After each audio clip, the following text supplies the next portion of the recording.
Hello class 12th के student, कैसे हैं आप सभी लोग।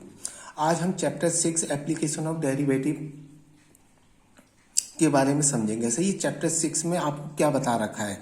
सही है, हम चैप्टर 6 में जो है एप्लीकेशन ऑफ डेरिवेटिव का मतलब होता है डेरिवेटिव का यूज हम कहाँ कहाँ कर सकते हैं, ये बताया इसने चैप्टर 6 में। सही है, अक्सर बच्चे पूछते रहते हैं ना डेरिवेटिव का यूज कहाँ कहाँ है, तो इसने डेरिवेटिव के 3 यूज बता रखे हैं आपके सिलेबस में। एक तो एक्सरसाइज 6.1 में बताया है, एक एक्सरसाइज 6.2 में बताया है, एक एक्सरसाइज 6.3 में बताया है।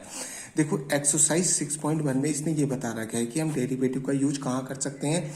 हम डेरिवेटिव का यूज कर सकते हैं rate of change of quantity निकालने में, किसी भी क्वांटिटी का रेट चेंज निकालने में कर सकते हैं। देखो, rate of change of quantities, किसी भी क्वांटिटीज का रेट चेंज निकालने में कर सकते हैं। क्वांटिटीज से मतलब क्या है यहाँ, जैसे कि किसी सर्कल का एरिया, सही है, volume of the sphere, quantity से ये मतलब है, यानी कि किसी भी क्वांटिटी का रेट चेंज निकालने में हम इसका यूज कर सकते हैं।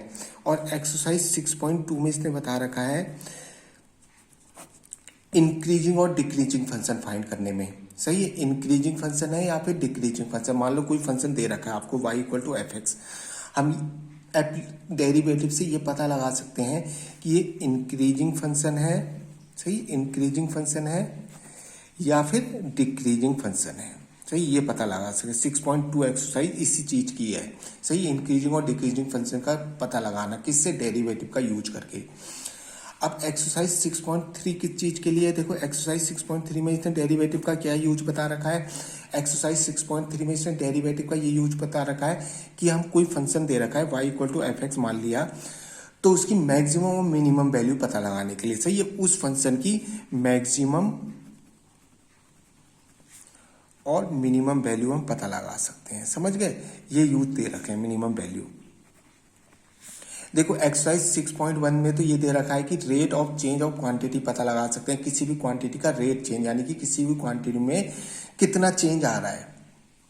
जैसे क्वांटिटी से यहाँ मतलब ये है कि एरिया ऑफ द सर्कल हो गया, समझ रहे हो ना, एरिया ऑफ द सर्कल हो गया, वॉल्यूम ऑफ द स्फीयर हो गया, वॉल्यूम ऑफ द कोन हो गया, वॉल्यूम ऑफ द सिलेंडर हो गया, इन सब का रेट चेंज पता लगा सकते हैं। और एक्सरसाइज 6.2 में कोई फंक्शन दे रखा है, हम ये पता लगा सकते हैं फंक्शन इंक्रीज हो रहा है या फिर डिक्रीज हो रहा है।